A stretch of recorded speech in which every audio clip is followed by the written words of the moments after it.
Good morning to one and all. We welcome you to webinar on Transforming Indian Education, National Education Policy 2020.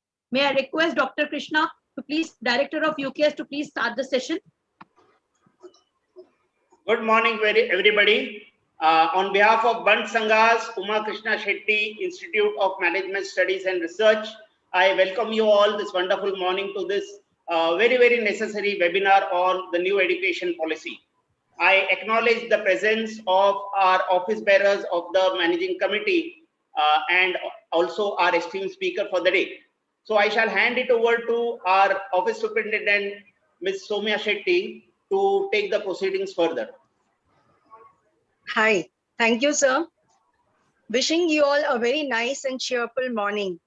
On behalf of Bansanga's Uma Krishna Shetty Institute of Management Studies and Research, I extend a very warm welcome to everyone to this online webinar on Transforming Indian Education, NEP 2020. Before we begin, I would like to speak a bit about our college. Our parent body, Bansanga Mumbai, established in 1927, is a socio-cultural organization of the Bans community of Mumbai and endeavors to promote socio-economic, cultural, and educational aspects of its members. The Bansanga group, presently headed by the Honorable President, Sri Chandras K. Shetty, is a pioneer in the field of education, and its foray extends back to over 5 decades. We began with 2 night schools as early as 1950 and then have gradually progressed to more educational setups. The Bansanga Higher Education Institution foster intellectual and physical development along with social and ethical awareness by imparting quality education that transforms lives, builds communities, and evolves society. We have 2 educational setups in Mumbai, one at Powai, namely SM Shetty Group of Schools and Colleges, which houses more than 8,000 students. The Kurla setup is led by the Higher Education Committee, headed by our dynamic chairman, CA IR Shetty, and well supported by his able team members, Vice Chairman Shri Kishore Kumar Kutyar, Vice Chairman Shri Adarsh Shetty, Secretary CA Vishwanath Shetty, and Treasurer CA Pradeep Shetty. And the higher education institutions at Kurla, having more than 4,000 students, has a degree college, namely Annalila College of Commerce and Economics, offering courses like BCom, BMS, BAF, BMM, BSc IT, and MCom. A hospitality college by the name Ramanath Payade College of Hospitality Management Studies, offering BSc in Hospitality Studies. A junior college, namely Aarti Shashikaran Shetty Junior College, offering science in general and bifocal courses, as also commerce. And of course, the host for today, Uma Krishna Shetty Institute of Management Studies and Research, a postgraduate management institute. We offer a 2-year full-time PGDM course with marketing, finance, and HR as specialization. We have an excellent state-of-the-art infrastructure, which is fully air-conditioned and with all the possible modern facilities like Wi-Fi enabled classrooms, well-equipped library, computer labs, a gymkhana with large number of sports equipments, a fitness gym, 1,000+ seater auditorium, a very happening cafeteria, a separate hostel facility, and also transport facility from Kurla station to our college. We at UKS impart contemporary knowledge through experience, core teaching faculty, as also expert industry faculty to our students by means of state-of-the-art pedagogy tools like guest lectures by Indian and foreign speakers, field visit and interaction with corporates, destination lectures, industrial visits, circle time, summer internships, workshops, conferences, seminars, etc. for hands-on experience. At UKS, we also believe in the all-round development of our students, thereby conducting many cultural events like Student Exchange Program, Intercollegiate Fest like Umeed, celebration of Marathi Divas, Hindi Divas, Library Week, etc. Well-conducted sports activities at intra as well as intercollegiate levels. We also believe in doing our bit for the society and are active in socially involved programs too. We have a track record of 100% placement with decent packages. That is why we say, think PGDM, think UKS. I now hand over to our IQAC coordinator, Professor Shalu Purswani, to introduce our speaker for today. Ma'am, please. Thank you so much, ma'am. I now welcome Mr. Umesh Rathod, our speaker for today. He is a startup author, a visiting faculty in subjects like entrepreneurship and marketing. He is an independent researcher, a mentor for change at NITI Aayog, and he has trained more than 4.5 lakh students. He is also consultant to various startups and corporates. He is a founder of his company known as Lean Campus Startups. So I would like to tell you more about his company. So he collaborates with different colleges and various entrepreneurship cells, innovation cells, MSMEs, and corporates. He also conducts various workshops on entrepreneurship, design innovation, design thinking, marketing, etc. He is a startup mentor to Maharashtra State Innovation Society. He is mentor for change at Atal Innovation Vision, etc. He has a lot of accolades on his name. So may I welcome, sir, session. Sir, you can start our session. Thank you so much, ma'am. And I would like to thank Dr. Krishna Kumar, sir, for giving me this opportunity to be here on this platform to interact with the students at large. So if I may share my screen, it would be really great to, share some insights with the students. Sir, can you make him host, a co-host, sorry? Yes.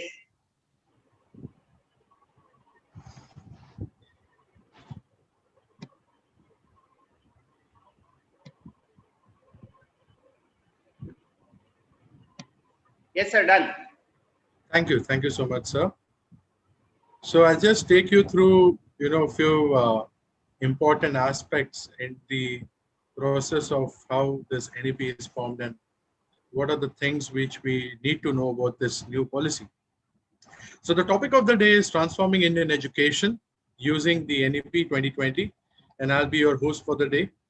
So before we begin, let me, quote this sloka which talks about Vidya Dadati Vinayam, Vinaya Dayati Patrata Patratvat Dhanopandri Dhanat Dharmatata Sukham. That means Vidya Vinay deti hai, Vinay se Patrata aati hai, Patrata se dhan aata hai, dhan se dharma hota hai, aur dharma se sukh prapt hota hai. And on these lines, Dr. Kalam had quoted in his book, learning gives creativity, creativity leads to thinking, thinking provides knowledge, and knowledge makes us great.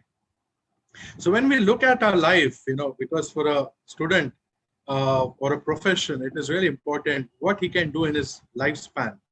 So whatever he does is basically based on the kind of childhood experience he had, what kind of education he is having, and what kind of network or the people he is going to surround himself or herself with.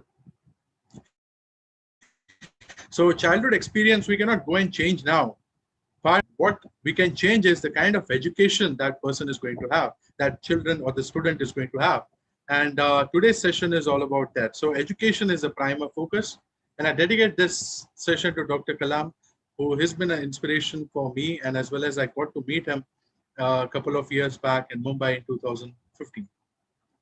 So when we talk about role of education, the main role of education is to empower individual to lead a successful life, contribute best for him, to family, society, nation, and to overall humanity. And that's what, education empowerment, which is written in our, text, or we can say the Vedas, by the ancestors. And the role of education, again, we need to see with pertaining to the Indian context, because youth is the most important asset in every country across the globe, because the future depends on them. And education is the most powerful tool which can help in social transformation. While the world is growing older, we are getting younger. By 2025, we'll have the largest workforce. That is 2/3 of Indians will be working. And, currently we're focusing on developing that manpower who is going to support it. And continuously growing, continuously older growing world offers huge opportunity for us. So you can see Japan is inviting Indians to work over there, nearly 2 lakh IT professionals. Likewise, various countries are going to invite Indians because of their skills, because of their learning abilities and grasping powers, and various other degrees which they are achieving to participate in their nation building itself. So when we talk about transforming Indian education, we need to focus on, are we only creating degree producing factories?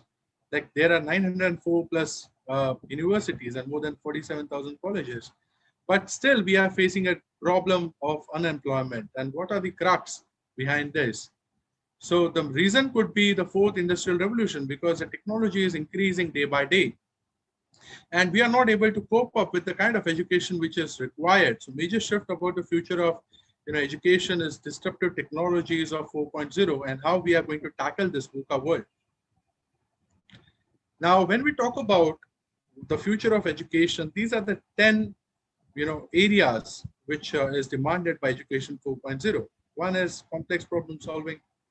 We are also talking about critical thinking, creativity, people management, coordinating with others, emotional intelligence, judgment and decision making, service orientation, negotiation, and cognitive flexibility. So these are the questions, if the world has been talking about it, but we did not have anything concrete to, work around this.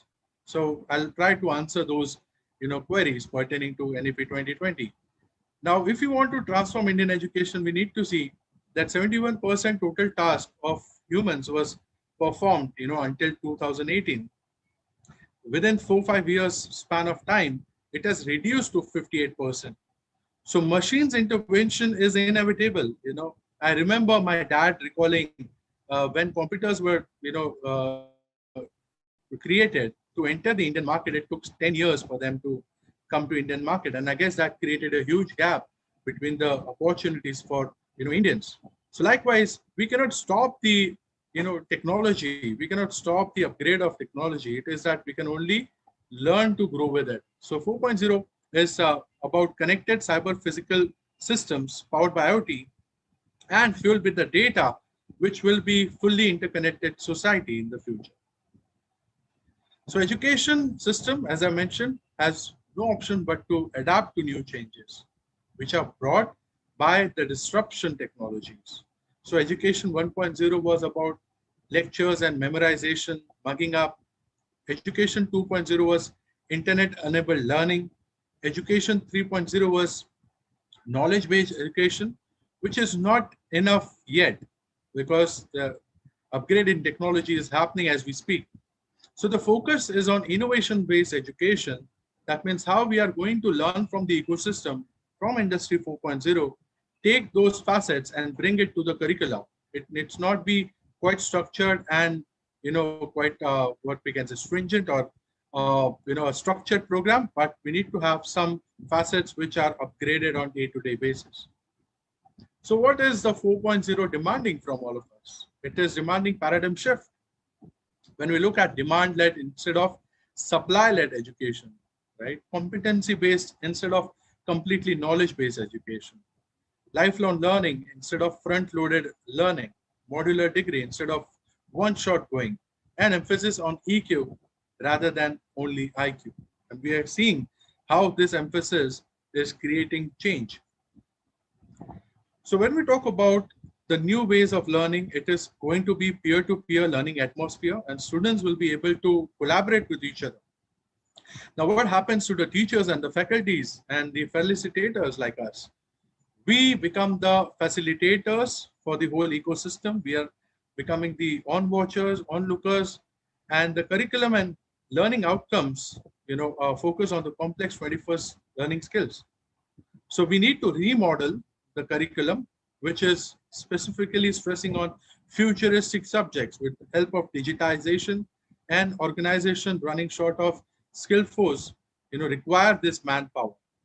So universities and educational institutes are going to provide that kind of a man-force, human resources, which could, lead and support this ecosystem and drive it.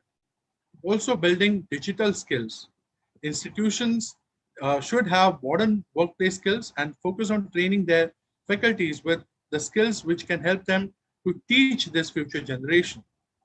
So soft skills should be part of all the programs, but focus should be on problem solving, social skills, and process skills, because you have to collaborate with people. And we're looking at the Indian human resource, we are looking at providing manpower to the global economies. If we talk about the pre-independence scenario of the education, we know that it was not designed for students to think, because the companies or the organization wanted skilled labor. So the system was created to design good employees and obedient workforce who could adhere to the laws and regulations and blindly follow it.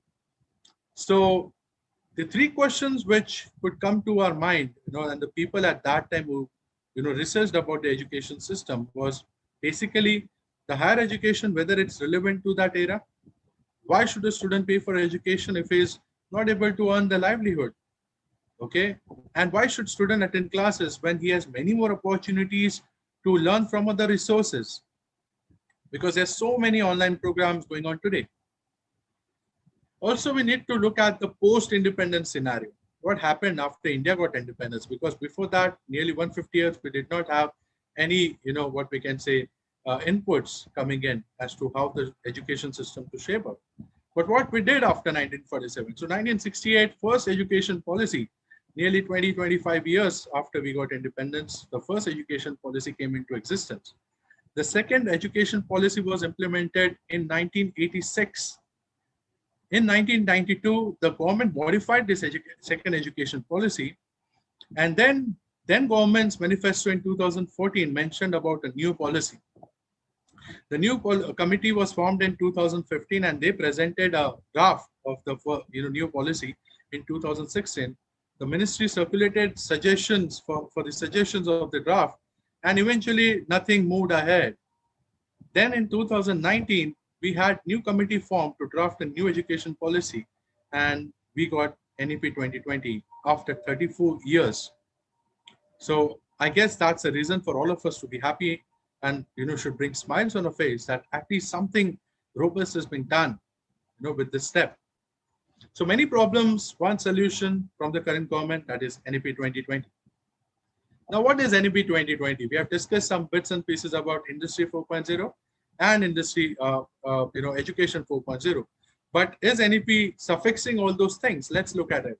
So the current target of NEP is to have 50% gross enrollment ratio by 2035, with a provision to have multiple exit and entry points in the education. So you can live in between certain kind of a degree course or a diploma course. You can, pursue some internship. You can get some hands-on learning and come back and, with that upgraded knowledge, also explore what you can learn again from your institution. So it goes hand in hand. So you are not, going to be stopped by anyone to do that. In case of this practice, the certificate will be given in the first year for diploma, in second year, and degree for the third year.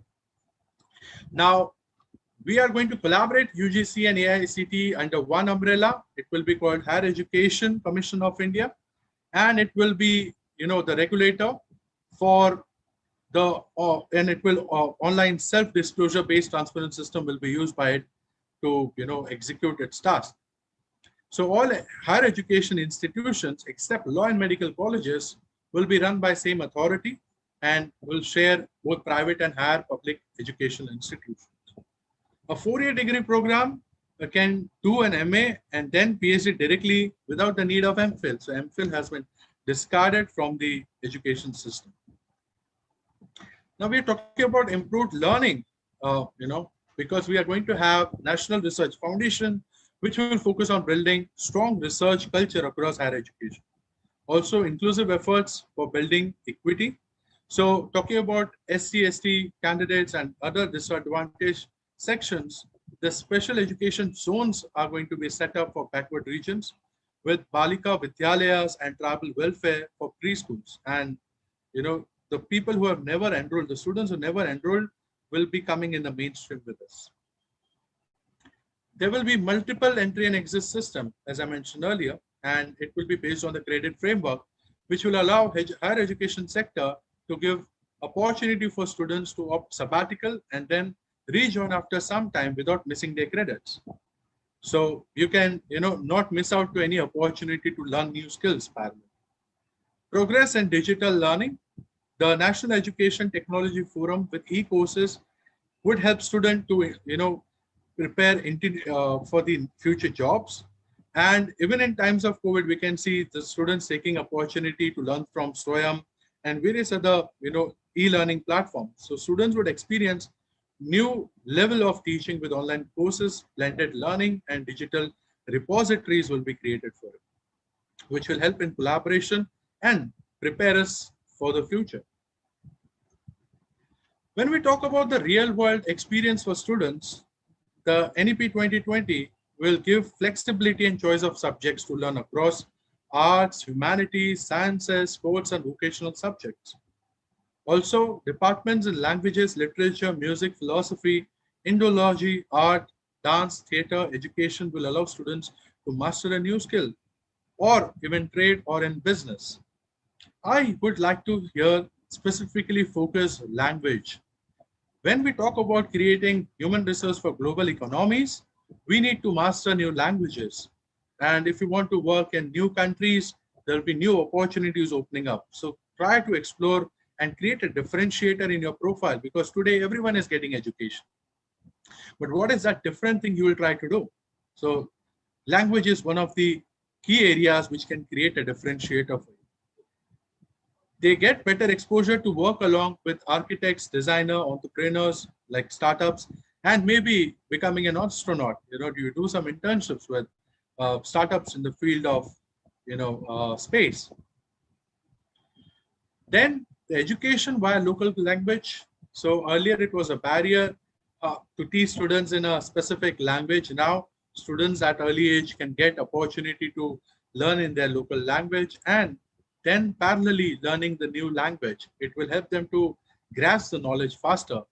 And that's a multilingualism reform which we have in NEP 2020. It will also have innovative pedagogy. Students will ultimately fall in love with new tools and teaching processes, because it is all about experiential learning. It is all about integrated pedagogy, peer tutoring, equal weightage, bagless days for students, and textbook with local content and flavor. So you are going to see very customized program being created for students at various demography level. Now, how students can leverage NEP 2020? Okay, it is built on the pillars of access, equity, affordability, equality, and accountability. So its amendments look realistic because I've gone through the whole NEP 2020 material given by the government, and it's towards a fast-pacing future, right? The big changes in the board exams, new curriculum being designed, coding lessons to be given at early age, holistic multidisciplinary education, and various other things based on online education will be new policy-oriented platforms. All these initiatives lay out the clear-sighted vision of NEP with no social group left behind, and making Indian education ready for globalization or a global destination. We are all aware education in India has reached the access point. Despite many policy measures in the past, students still continue to opt out of the education system. As per the Financial Express, 3.74 crore students enrolled in 51,649 institutions with GER of 26.3. So MHRD in 2018-19 report says that 91 lakh students graduate per year, which is the largest education system in the world.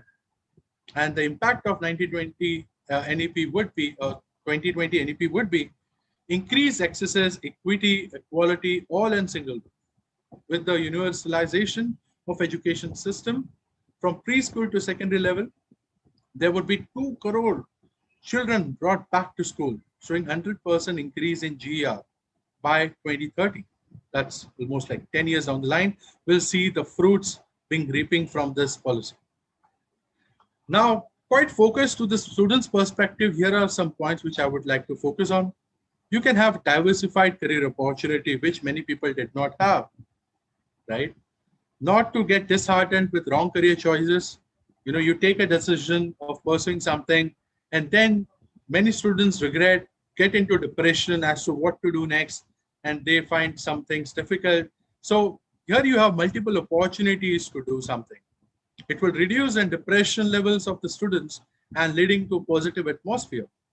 It will also allow opportunity to pursue internships, trainings with corporates and startups without affecting your education. So that is plus point of NEP 2020 for the students who are listening to this session.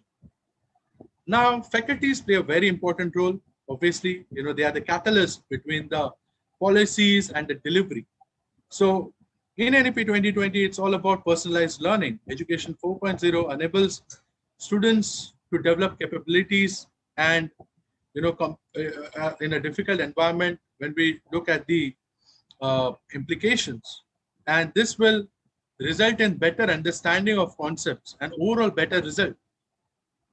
It will also help teachers to identify strengths and weaknesses of each students individually and guide them accordingly in their career.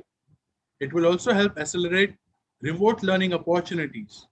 So now you have active blended learning, which is a concept picking up, and through the last 1.5 years, we can see many students opting for the digital platform. And once they are in the campuses, they'll be mastering the practical and experiential learning. Obviously, you cannot have an engineer sitting at home and learning, through video lessons. He needs to do practical hands-on learning as well. Choice of education tools. So students can have, the set of opportunities to attain the knowledge, and the students can select the tools and techniques which they want to acquire this knowledge with. So blended learning is the future. Bring your own device. That means you can have flipped classrooms, you can have digital learning tools which will be available and handy for the students. Apart from this, faculty contribution for NEP is about the data analysis. The students' learning journey with data analytics and reporting in education will help the faculties to guide the students appropriately in their learning skills, in honing up their skills. Also, there will be project-based learning platform. It will help students to learn in a fun way and interesting way.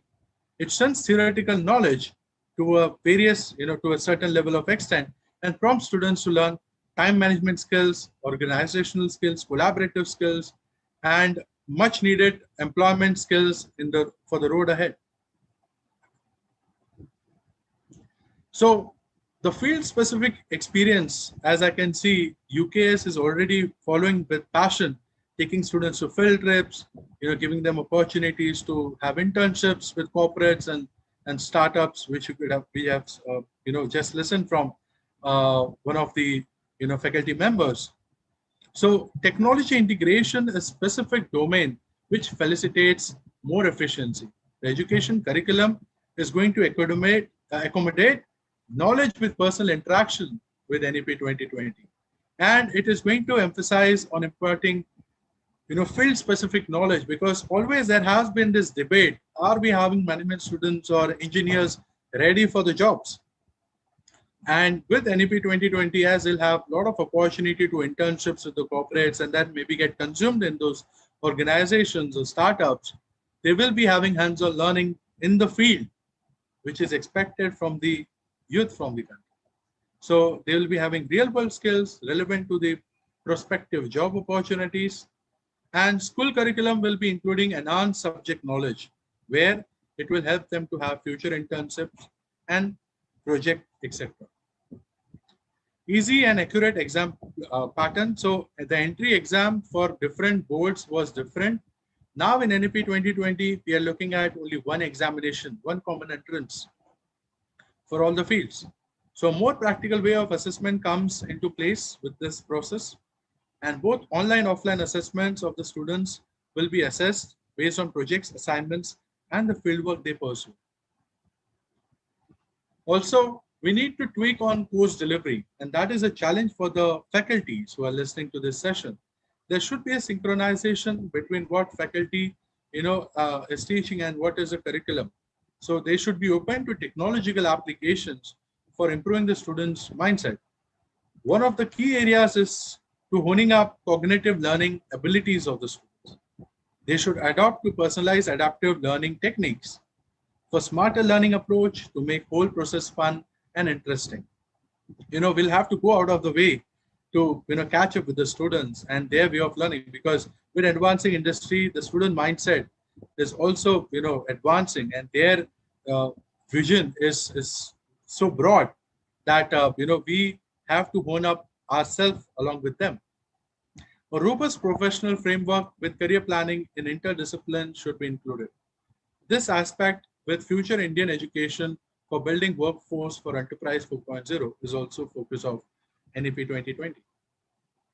Then we need to have technological classrooms to be initiated across universities, colleges, and higher education institutions, which can deliver successful graduates for the cyber physical systems relevant across all industries. This means building technology-rich curriculum, transforming the learning approach to better the student experience. I'm happy to see the transformation happening with the Atal Innovation Mission and Niti Aayog. They have thousands of adult tinkering labs across various demographies in schools, colleges, and there are thousands of mentor of change like me who are collaborating with the students to help them to learn the future technologies like 3D printing, about drones, about programming, and this is going to cater to our future needs. So the classroom is, you talk about maths, you talk about science, you talk about management. Every field needs to have methods where they can bring in the learnings from the industry and how it's evolving and how we can, take those subjects and bring it to the classroom and make it easy for students to assimilate that data and think about what future opportunities lie ahead for them, right? I'll give an example over here, for the startup like Ola. If the founder of the Ola, company, Mr. Agarwal, if he had not traveled abroad, if he had not explored, if he had not seen, other organizations working in that domain, he would not have thought about that startup idea or that business. So when you give students an opportunity to at least see some new technology happening, it broadens their vision, it broadens their mindset, and they look beyond the books and the four walls of the classroom. And that is really important because anyways it is going to happen because they are seeing YouTube, they are watching online media, and they are already connected with the outside world. But how we can help to bridge that gap in the classroom and create that discussions, create that debates, create that kind of a brainstorming at the classroom level, which can also add a spark to the students. So this is one of the most interesting things, how we can bring technological classroom for the future. Now, if we have to sum up the benefits of NEP 2020, so first of all is a universalization of access, giving 200 crore students, 2 crore students in India an opportunity to becoming mainstream students. Students acquire more practical knowledge than mere rote learning, which wasn't happening in the past. So they'll be having assess based on field work, they'll be assessed on the practical more rather than only theoretical, which was happening in the past. And we have seen the consequences. The student will have increased flexibility in the choice of subjects to study. So what they will study and what not they will study, now it's in their hand. Reduction of curriculum content and to promote essential learning and critical thinking, which is need of the hour. Students nurture a scientific temper even during young age, and that is one of the key insights which we need to work on. With rich and quality education, the students complete their education within time and they'll be becoming par with global standards. And that is a major focus of NEP 2020 to create global Indians, future Indians who will be helping and supporting global economies across the world. More global exposure with foreign colleges being set up in our own country. So you'll be seeing the Harvards of the world coming to India. Already, they have offices and various other universities coming and establishing themselves over here. India will attract foreign students for education, and it is going to be a destination for futuristic education in the near future.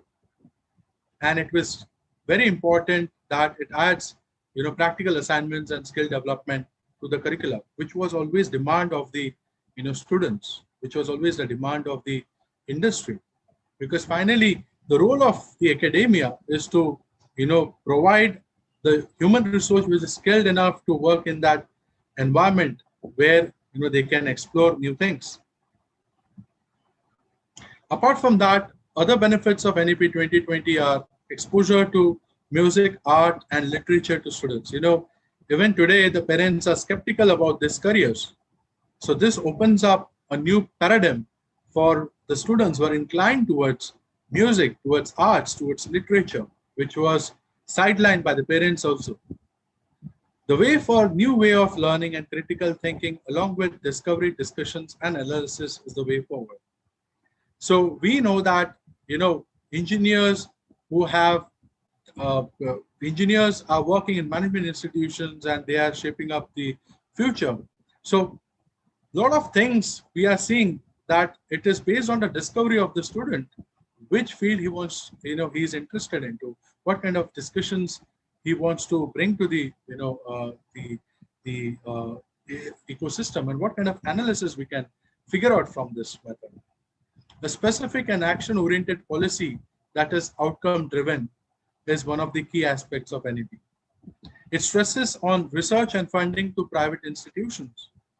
So most of the research, which is done, stays with the education or the research institutes, be it DSC, CSIR, and various other government bodies. Now we are looking at hundreds and thousands of researchers, people who are going to pursue PhDs and are going to add value to the whole educational ecosystem in near future. It is also talking about improved quality and achievement of learning outcomes when we talk about foundational literacy and numeracy. So we are looking at assuring quality and achievement of the learnings for the students who are going to learn through this NEP 2020 platform. We are focusing on 21st century skills in teaching, learning, and assessment, right? I remember, during my early startup stage, we had always looked at US because it was an ecosystem for robotics and STEM learning. And 25 years earlier, I'm talking about 2010, and 25 years before, they already had first robotics organization, which was helping the students to get STEM learning. And now in 2016, with Atal Innovation Mission, we have just started off providing that kind of an education to those, the schools, colleges, and these students are later going to go in management institutions. So we are going to see a big change, a big drastic change, which is going to shape in the next 10 years with the current policy in place. So students are overcoming the language barrier in the learning through NEP 2020 because we are talking about demographic level of knowledge transfer in the mother language of the local language. So the teachers will be also comfortable in sharing the insights. The students can grab the information easily, and it has been proven method. So all this benefits, the whole process of building this policy from the government level has been through drastic research. As I mentioned, in 2015-16, the first draft of NEP 2020 was prepared, and then it took almost 3 to 5 years. So a lot of research has been done behind this kind of a structure for the new education. Now, apart from that, there are certain challenges for implementation of NEP 2020. And first of the challenge is the policy talks about children to drop out and re-enroll at the same time.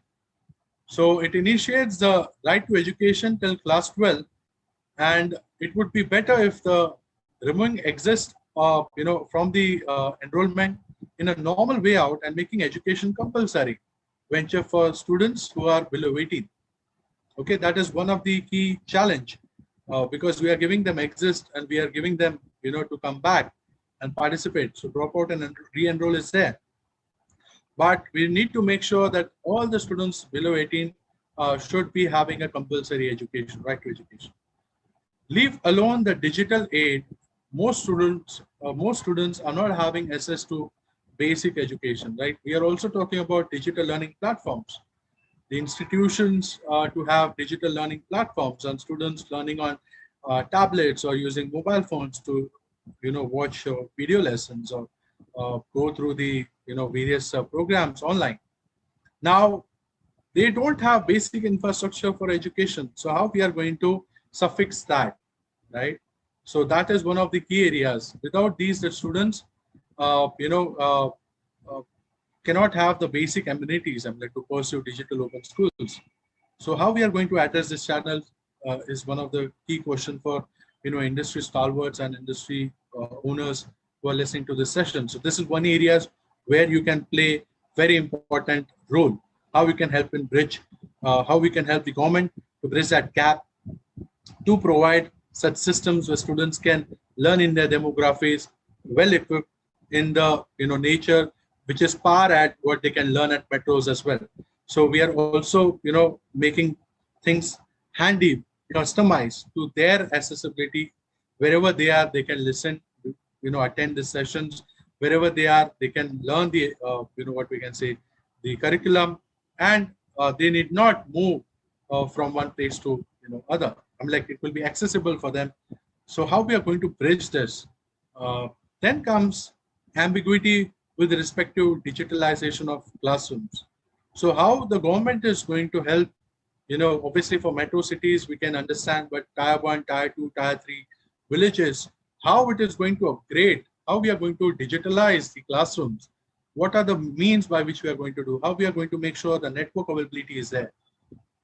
So a lot of things pertaining to that, is a challenge which is ahead all of us. Then NEP has drafted out elaborate plans for shaping new teachers through continuous development program, that is CDP. So with this, how the older teachers are going to hone up their capacity building, or what are the means by which they'll be learning, and how industry can play a role to hone up the skills of the faculties, and what is that needs to be done in this area. So there is little bit ambiguity about it, and needs to have a clarity from the government side. So we need to work towards it, that how the teachers who are not going to be part of CDP, what is going to be their role in this whole NEP process. Apart from that, as they say, the sports is very important factor in the shaping up of students' career, and many students are inclined towards sports. So NEP somewhere misses out this point of the sports and physical activities. If we talk about dance, karate, and yoga, which can play a very vital role in academics. And today, we all are talking about mindfulness. We're all talking about health, and the industry, 5.0, the future is all about health, DNA, and biotechnology. So, what is the role of sports and various other activities pertaining to it in NEP 2020? It is not shedding any light on it. So, it would be happy to listen from the government as to what is that they are going to do, what are the steps they are going to take in this era. Let us talk about the roadmap now for NEP 2020. So come what may, NEP 2020 promotes participatory, holistic, inclusive approach in education. It is a result of field experiences, factual research, feedback from stakeholders from all corners, and lessons learned from best practices. It's progressive, it marches towards scientific approach to education. And this was the demand from various strata of the society, that we need to have scientific approach to the education and being practical. The authorized structure, without doubt, caters to the cognitive development of the child. It gives them social and physical awareness about what is happening and what is going to happen. So it's all future oriented. If implemented with the same inspiration as it has been developed, the new structure can make India one of the leading countries in the world and make our children and the youth realize the true potential and contribute towards nation building. And that is one of the key areas which we need to focus as to how we are going to address and help the government and help the educational institutes on our level to bring this change and make this happen. Roadmap of NEP pertaining to technology. Obviously, as I mentioned earlier, the modern and smart technology, which is artificial intelligence enabled, machine learning enabled, and robotics enabled, will continue to influence our lives. And every day we are seeing that change happening. Every day you can see there is some new technology coming in, right? And students and faculties and parents and all people of this different strata, backgrounds are adhering to it, are becoming, what we can say, centric to it. So let us gear up to this massive transformation of bringing technology-driven design into curricula with the assistance of educationists and other visionaries. Giving today's workforce the right tools will help create more multifaceted society where everyone plays their part, adding to a self-sustainable model of education, right? Because we live in VUCA times. We are not aware as to what is going to happen next. And so many things are changing drastically. So we know that the future of higher education is uncertain and complex. NEP 2020 would prove to be a game changer, definitely, if implemented in the right sense as it has been created. So we can say that NEP 2020 is wings for creativity and imagination for the youth, for the future generation. And I should say over here that Sarve Bhavantu Sukhina, Sarve Santu Niramaya, Sarve Bhadrani Pashyantu, Ma Kashyati Dukh Bhag Bhave. I hope all of you who are listening to this session be well, and I hope Corona ends as early as possible and we return back to the campuses which we are missing at most, and start learning from peers, from faculties, and rejoice with that atmosphere which we have left 1.5 years back. So I wish you all the best in your future endeavors. And if you would like to connect with me, if you would like to have this presentation, I would be happy to share with you. You can connect with me on my email or through WhatsApp. I would be happy to connect with you. And thank you so much. Thank you, Dr. Krishna Kumar sir and Professor Shalu ma'am, for having me here. I hope I have done a little bit of a justice to this topic, and I would be happy to address some questions. Also would like to listen from the students about it. Thank you so much, sir, for amazing session. So we'll have some questions students can post, faculties can post in chat box in YouTube. So some questions which are there, I've already noted down. Sir, first question, what impact NEP 2020 would have on management institutions? So very interesting question, I should say. For management institution, it is going to be a game changer, because already management, when we talk about, is a time in the career of a youth where they are shaping to take the responsibility of the family and becoming kind of a complete man, as I say. Here, the institutions can collaborate with industries, so they are the catalyst between what is the need, demand of the industry. They are having research and development team which is upgraded as to what is the demand of the industry and what is going to shape the future markets. So students can get various internship opportunities. They can take a break for a year in between while they are pursuing their management course, go back in the industry, work over there, return with the skills and knowledge, and try to apply it while they are learning and see what is the change it can bring. Because once you are in a setting, you are not, I've seen my colleagues, someone wanted to pursue marketing as a career, but they ended up in HR or finance. Now they say, I should have done it in marketing. This opportunity is for the youth of the country, that they can shift gears and they can change their interests when they are in the industry. When they go in the field work, they assume, and understand things, when they see how the things work in practical world. And then when they come back to the institutions, they have a lot of questions, they have a lot of understandings, they are mature enough to decide as to what they really want to do in their life. So this is one of the key areas for management institutions where they can really help and hold up the the career of the students. So yeah. Shalu ma'am, if you permit, I would like one question. Yes, sir. So I was very curious as to happen regarding the current state of accreditations, because everything is going to be revamped totally. And for degree colleges, we have NAC accreditation, and for PG courses, you have MBA. Now, these accreditations are fixed, on certain criteria which were traditionally being followed in India, right? Now, with this new scenario, will those accreditations still stand, or is there going to be some new criteria? What about colleges who have already got accredited? And means, for the road ahead, how are we going to be prepared? Will the criteria going to be same, or is there going to be another body which is going to go for give the accreditations? Thank you so much, sir. And this is a very valid question from a institution point of view, and all the institutional stakeholders who are listening to this session. So obviously, when we talk about UGC and AICT merging together and HECI being created, so one of the areas would be how we are going to accredit the institution. So new formalities are going to be designed, but as of now, there is no clarity with respect to this topic as to accreditation, how it is going to be done. I guess for a few years, maybe 1 or 2 years, the current system is going to be followed until and unless there is a new formation of the, what we can say, a governing body, which will decide as to how they are going to accredit.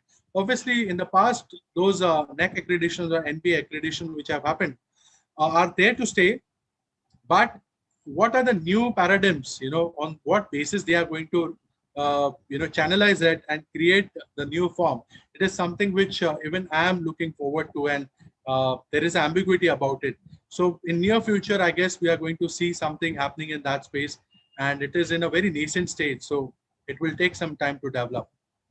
So I guess that is one area where government, very valid questions, so government has to, address this specific issue. Thank you, sir. Sir, as corporates are also present in the session, so one question from their side was, how can corporates support implementation of NEP 2020? A very interesting question, and I'm very happy to see corporates taking part in the process, because it's part of the whole ecosystem. Educational institutes prepare the future workforce, and industry is where they actually learn practical hands-on. So as I mentioned, internships are there, job opportunities, and between the students can take break and they can explore the world of suppose someone wants to work in the field of marketing, finance, or HR. So they can try to get internship in this space with corporates or startups and hone up the skills over there. So earlier the internships were happening as a summer training, but here they can actually go for a longer period of time because 1 month or 2 months just is a time to explore the environment. So in that, not much of a learning happens. But here, with a larger period of time they have at spare, so they can gain more serious, important skills focused on their career, and they can actually decide as to what they like and dislike. And management can play a very vital role, the industry management and startups especially, because no country can provide jobs for so many people. Even Europe or US is facing similar problem. I mean, like Japan is facing a problem because they are growing old, but the other parts of the world. So startups are one of the areas where you need young blood to push their dreams, to push their opportunities. So the industry can give opportunity to students. They can collaborate with the institutions, and they can actually provide the institutions, management institutions. They can sign MOUs, and they can leverage this opportunity to have young minds at work. They can actually, support the students in their learning journey. So that is one area which industry can help. And apart from that, in implementation of NEP, the digital tools which are required by the the government to implement this at ground level. So that is one area where we can focus on as to how we are going to create a digital learning platform. So Geo Fiber is going to come. India is going to be well connected. The speed is going to increase. We are trying 5G now. Though we are late, nearly 10 years, Japan has already started using. There are a lot of things which are there in nascent stages, but industry knows what is the future. So they can keep upgraded. They can keep the management institution and students upgraded about what is the need of the demand, need of the hour. So yes. Okay, sir. Next question. NEP focuses on blended learning, which is definitely a great teaching pedagogy, but will that be easy to implement for students in economically backward areas? Yes, very important question again. And when we talk about blended learning, the students, obviously, when we talk about coming from various demographics, because we are talking about digital tools. So here the accessibility increases to a large extent.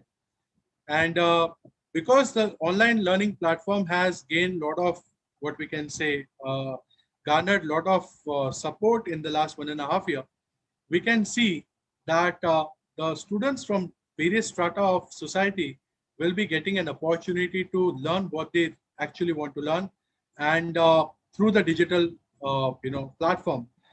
And also the practical hands-on learning is quite important. So for other institutions who are going to deliver it, I guess there will be a challenge as to how we are going to blend various things together. But I guess there is a point to start something new. And if we can take this as a challenge, because this has not been practiced in the past. Okay, so for all of us, it's like fighting Corona. We never thought we'll be at home one point of time for nearly 1.5 years, and we'll be working from home. No one thought about it, but we did it. So if we take it as a challenge that blended learning platform should be there for the students, it might be sounding impossible or impractical or difficult to implement now, but slowly, gradually, we'll be seeing how the change occurs. And it requires some case studies from institutions. I guess already, some schools I know who are already creating digital, what we can say, learning material for students. And students, if they don't come to the school, they get this digital, material to study at home for any reason if they are not able to come to school. So this digital material is always accessible to them. So if we are going to create that kind of a learning platform, and students might also agree to it, that they will also get some time to spare to learn some new skills, and they can learn at their own pace, at their own suitable time. So blended learning is the future. We have to understand this, and without it, we cannot provide a holistic approach to the students. And if we understand the importance of it, then I guess we have fought half of the battle, and then implementation remains the half. Thank you, sir. The next question. Yeah. Hello, just 1 second. I would like to ask a question connected with the answer just given. Sir, blended learning, of course, is the future, and we understand the importance of that. But obviously, the practical difficulties in implementation of this system, we all know. But my question is in the line that, now suppose I am a student of law, right? Now I also have the option of learning music. Now, obviously, a law school would not have a music teacher, right? Now there are going to be 50 different students who will have 50 different passions and pursuits. Now at the same time, we cannot have so many visiting faculties. So would the student have an option for that one subject to go to some other college where that subject is already available, right? So I am doing my degree from the law college. Now the law college is unable to provide a visiting faculty for one student, obviously because of the economic repercussions involved.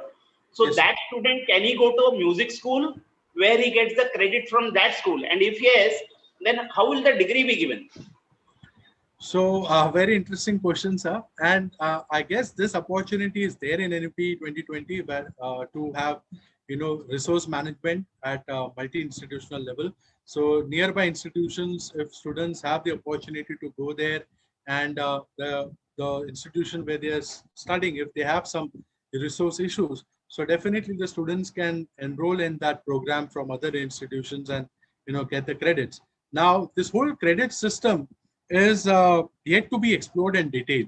We have less, or we can say no, data as to how that addition, deletion, what are the what are the ways by which it is going to be calculated. But your first question, which was there, that if a law student wants to learn music, and it's a very interesting thing to do, they can definitely go to a music school which is in their vicinity, and they can take the credits, and they can learn the music from it. Now the question is also whether they require credit for their law journey. Like if he wants to become a lawyer, does it require the credit to for that music learning platform? So that is also one thing which is does he require to, for pursuing a career of law, does he require that credit point of music? So he can do it just for the sake of the interest, like as a hobby. And if it's not adding value to his career, then it's up to the student. But yes, the credit system needs more clarity, as you mentioned. And as of now, I don't think so there is any guideline about it. Yes, ma'am. So one of the question was the education budget in NEP was increased to 6%. And Yes, in current budget, they have decreased the budget. So why there is so disparity? Right. So now this is more of a policy-based question, and Yes. I am not a policy maker. So I'll answer from my experiences, from my understanding. So initially, the when we have increased from 1.6% of GDP for the education to 6%, and now bringing back to 5. I guess it is also a win-win situation over here, because from 1.6 we have at least moved to 5. So if you look at a brighter, what we can say picture, it is a good thing, even if it's reduced by 1%. But over the period of years, we'll see how things are going to shape, and maybe based on that, we are going to decide as to what more increment or what more division of GDP could be given to education system. And obviously, the way I look at the Indian education system is it's a ecosystem where industry is part of it, where organizations are part of it, the academia is part of it, and various people come together to build this whole ecosystem. So as of now, what I see is, if it's 5%, I don't think so that's somewhere close to 1.6. So there is a change, but once we start giving results, maybe once we start implementing it, we'll see some change happening in that area. The last question for today. As Yes, UGC and even NEP is thinking for blended learning. So what impact it will have on teachers, basically teachers' future? yes, very valid question. So it is, that's what I mentioned in my previous slide, the challenges and implementation of NEP 2020, because a lot of things this industry 4.0 is making absolute nowadays. I mean, like whatever we have prepared our students for, many jobs have become absolute. So it's a challenge for all of us, not only in India. I mean, like, it's a global challenge as to how we are going to make future teachers for the future generation who are capable enough to sustain. But I guess there will be some methods, using the CDB program, as I mentioned, by which we'll be honing up the skills of the faculties and make use of them in various demographies where they can upgrade their knowledge, upgrade their skills, and coming to an extent to be part of the NEP 2020 ecosystem. So there is a challenge, I will not deny it, and there is a big ambiguity in this space. So over the period of time only we'll be able to understand as to what how we are going to channelize the resources which we have, in what way, and how we are going to answer this issue of the faculty and what is their role in NEP. Because I also mentioned that we are just going to be onlookers, and a lot of things is going to be peer-to-peer based learning. So when computers came to India, everyone thought jobs are going to go out of the ecosystem, and rather one computer created 3 jobs. So we need to look at the brighter side also, that to create this content for the students, it will be required, a huge talent force will be required to build the content in the digital space. So the schools, the teachers who are involved in creating it, they also require that kind of learning, to assess the students online, to mentor them, and it will become more customized. So obviously there will be some underlying opportunities which are yet to be explored, but as of now it might seem ambiguous. Thank you so much, sir. May I ask Mangesh sir to please give vote of thanks? Just a moment. Yes, Yeah. As we are aware, we have acknowledged the presence of the office bearers of our higher education committee being with us today, attending the seminar. I would like to ask our Chief Administrative Officer whether there are any questions from the side of the management. So if there is any question which our office bearers would like to ask, they can ask it now. And if there are no questions, then we will go ahead to the vote of thanks. Is whether there is any deadline when it will start implement this new education policy 2020. When is the deadline to start, or when it will be started? When this will be implemented? Yes, sir. Very valid question. So I guess implementation of digital learning tools and methods for students to access this kind of a platform should begin already, because guidelines from the government, or the ministry will come in stages. So it is not something which is going to happen at one go, I guess. So it will take some time to formulate things. As of now, we have just started talking about making people aware about NEP and what are the things. And there is a lot of ambiguity, as you might have seen through our discussions and my presentation also. Okay. So we need to start building on things and be future ready as to whatever demand will be there from the students or the education department. How we are going to try to connect the dots and fulfill. There is no deadline as such. There is no deadline as such. Timeline as So, yet. as of now, there is no timeline from the ministry. So, yeah, we need. This is applicable to whole of India. This is applicable to whole of India. Kashmir and. Yes. Yes. Thank you so much, sir. Mangesh sir, I think you can go ahead with the vote of thanks. Thank you, sir. Yeah. Thank you, Umesh Rathod, sir, for this very informative session. And during this session, I think this session was very informative, where we got to know about the role of this role of education according to new education policy. One of the very interesting aspects that we could learn was the 10 digital skill that the education demands today. The importance of demand and competency-based education, the importance of teaching students about the problem solving and sensitizing them towards social goals.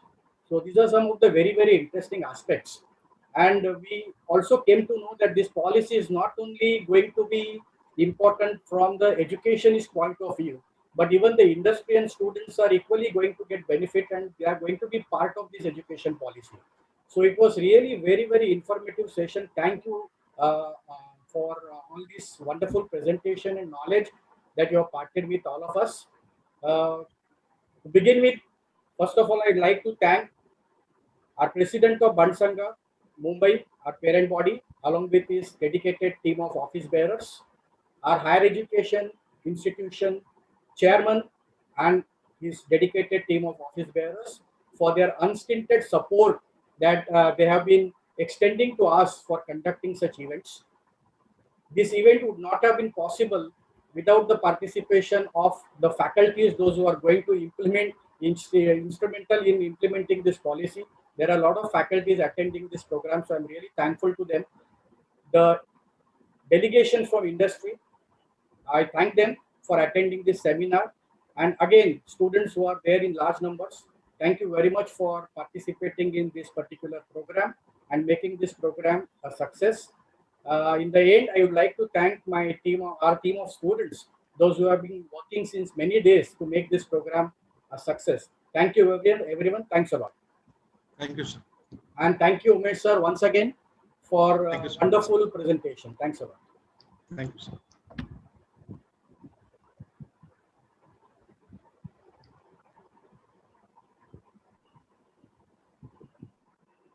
Over to Shalom ma'am, please. Thank you so much, sir.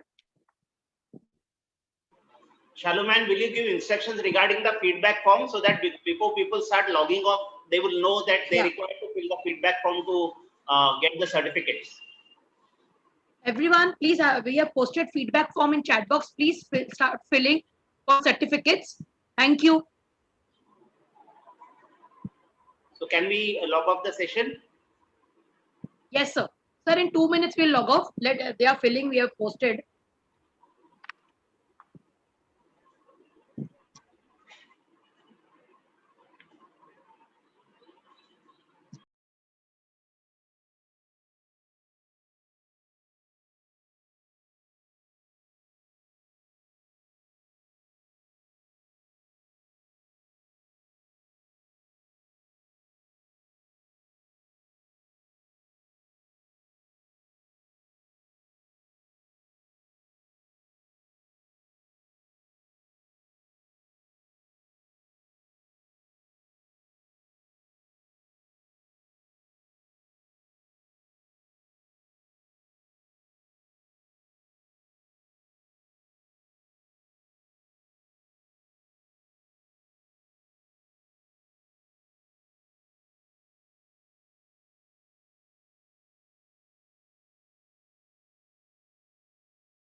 Krishna sir, we can stop the meeting.